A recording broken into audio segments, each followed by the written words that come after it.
get a lot of volunteers and group together to basically inspire the people in Thailand about the importance of entrepreneurship.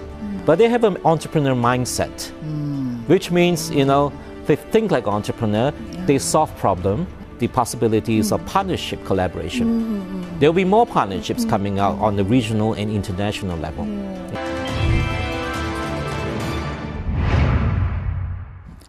Swadika, welcome to Thailand Today. I'm Kusuma Yotasamut.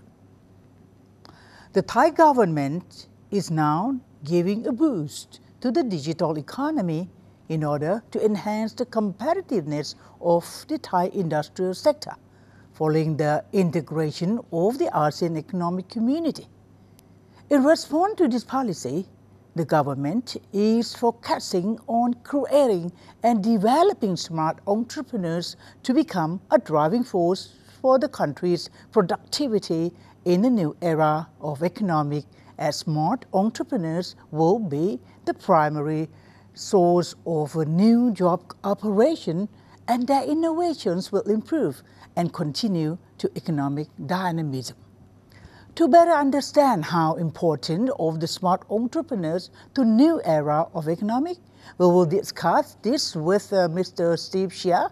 He is a founder and president of the Global Entrepreneurship Thailand, who has played a key role in promoting entrepreneurship development and advancements in Thailand and ASEAN for years.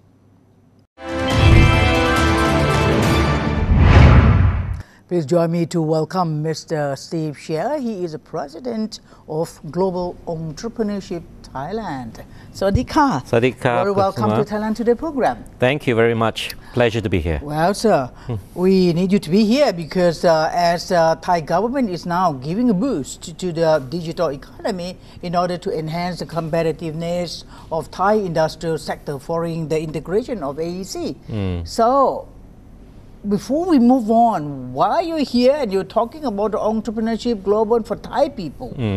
We need to know because by name you're not Thai. The accent that you use is not Thai. So what are you, sir? Well, actually, I'm a Malaysian. Okay. I'm an entrepreneur to start with, and I've been living in Thailand since 2004. That means? 13 years now. 13 years, yes. Okay. So I had the opportunity to work with many Thai entrepreneurs and working with many companies here. And then I was requested to host an international program in 2011 called the Global Entrepreneurship Week. Oh, okay. In Bangkok? In Bangkok, in Thailand. In Thailand. Okay?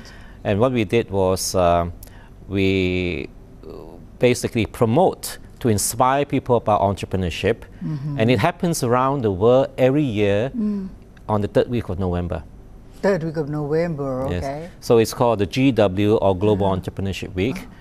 And we made a lot of preparation for our first year in 2011. So we get a lot of volunteers and group together to basically inspire the people in Thailand about the importance of entrepreneurship. After all the planning, we had the great floods. Unfortunately. Okay, there were great floods.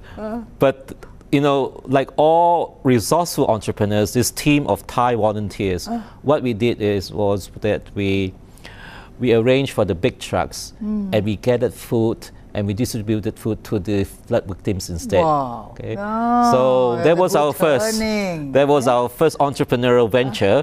Was basically going out to those people affected by the floods to distribute food, and it was very inspiring. And it was great to see the unity of the Thai groups that's doing this. Well, okay. So, my second question, before we get into the details for that, is so you see the entrepreneurship in Thailand was, there's no entrepreneur as such. In Thailand, there's an owner of a company or a director or the president of a company only who is not owned by themselves. So, do you see really the good picture, or you see the the possibility of being a country of an AEC in a better shape, right? Actually, according to the Global Entrepreneurship Monitor that's run by Babson and Bangkok University here, for Thailand, Thailand is one of the most entrepreneurial country, in the sense that people accept entrepreneurship as they are. Okay. But there's only one issue that we found in the study. In the analysis is that most of the entrepreneurship in Thailand are what we call Me Too entrepreneurship. In other words, if someone opens a foot massage on the street, Me too. Yeah, exactly. And the other people say, hey, they're doing very well. Let's set up another one next door. So there is no, there's very little opportunity to growth. They are quite competing in a small market.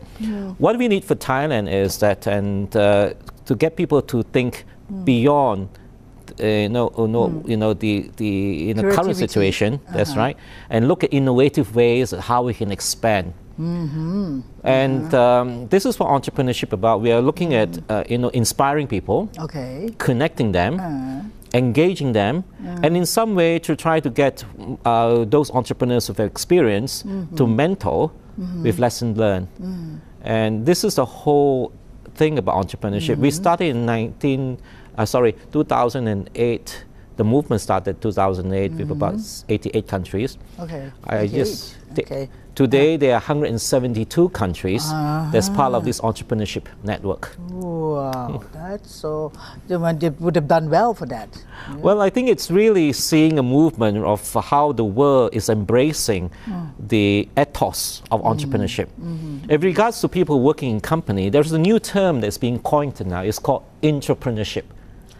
Because those are entrepreneur or people with entrepreneurial thinking working in corporates or even in governments, but they have an entrepreneur mindset, which means, they think like entrepreneur, they solve problem.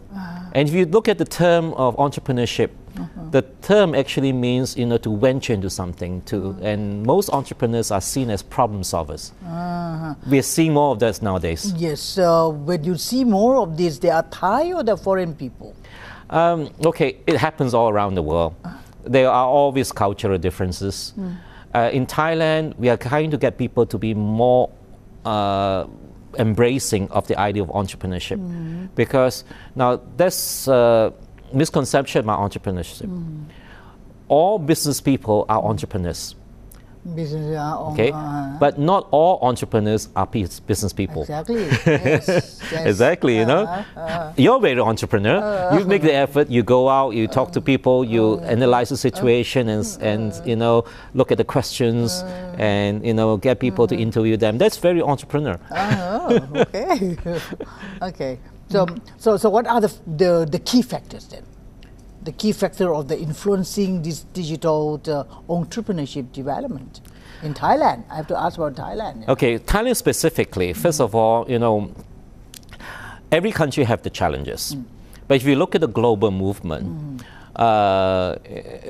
post-war was the industrial age. The industrial age, people were trained to fill jobs. That's why you got accountants. You're trained. You're trained in a certain, education, and after that you come out, you fit into a certain job or certain roles. Today we find that we are moving away from the industrial age. By the way, most of these jobs in the world now can be easily taken over by robots through automation. And the world is starting to realize, governments are starting to realize that there are just not enough jobs for everyone. Today we have about 7 billion people. We expected to hit another billion in 2030. So what's happening is that, and we are also seeing a trend towards what we call the information age or the digital economy. And we are seeing a lot of changes, but the education system is still very much industrial age based. They're still training people to fill in jobs, which will not be there in the future. So one way to tackle this is to get people to realize or to educate young people and say, look, it's not about you going to school, learning something, and then fit into a position. It's about living life. You have to come out and say, okay, what are the other possibilities? Because you may study as an accountant or doctor or engineer, but you may not end up doing that job. And even if you're a doctor or engineer, you can still be an entrepreneur. To be a strong entrepreneur may be one thing, but to be a smart entrepreneur or what do you call a startup success. It's another story. Obviously. So what areas of this education you're talking about, including the technological skill to require for this to become one of that smart one? I think I would like to look at this analogy. You know, I have a smartphone, but I'm not smart enough to use all the features on the phone. Me too. I probably use about 10-20%. You know, I make calls, I send messages, but there's so many other functions in it. And in today's digital economy, there are so many opportunities because, you know, through the internet, through connectivity, the world has become a smaller place. And there are so many opportunities that one can look out for. So to be smart about it is to realize and to be aware of what are the options available. Okay? Like, you know, in the past, when I went to school, there was no internet. And when I want to do research, I had to go to the library, I had to search. Today, the teacher may be teaching in class and the kid could just Google something that the teacher say and tell the teacher, no, according to Google, you're wrong. This is the figures are right. So it's a very different world now. So it's not about contents, just a matter of contents anymore. It's a matter of context. Teaching the young people to be able to think for themselves and able to solve problems because information is abundant. And of course, that raises another question, Kun Kasuma, because sometimes there's an overload of information. We have to teach young kids or even the older ones to discriminate between true and false information. That's another issue, but that's another subject altogether. Okay, so what can you do for that? What can you help for that? Can get into this? I mean, the global entrepreneurship Thailand can do that. Actually, there's a couple of aspects here. First of all, I'm very proud of the fact that, you know, being, you know, calling Thailand my home here. I'm very proud of the fact that I see the Thailand 4.0. And that's basically moving from the industrial age, you know, to rather industrial era to the information era. There's a very good recognition. And what we have done and been doing and continue doing with the Thai government is, for example, we basically connect organizations, government and private as well, and we come into advising and getting them to collaborate and bring in the international or the global element. Okay, let me explain what that means. For example, last year there is a summit called the Startup Nations Summit. It happens every November in different countries. A different country, not in Thailand. Not in Thailand. Maybe we'll have it in Thailand one day. I have never heard of that. Okay, the Startup Nation Summit, basically, they gather a couple of countries that are part of it to look into what kind of policies can be encouraged in different countries to help startup.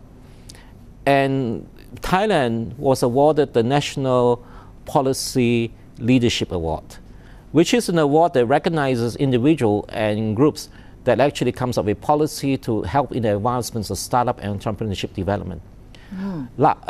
This was in 2016, last November. Before that, the country that won was Korea.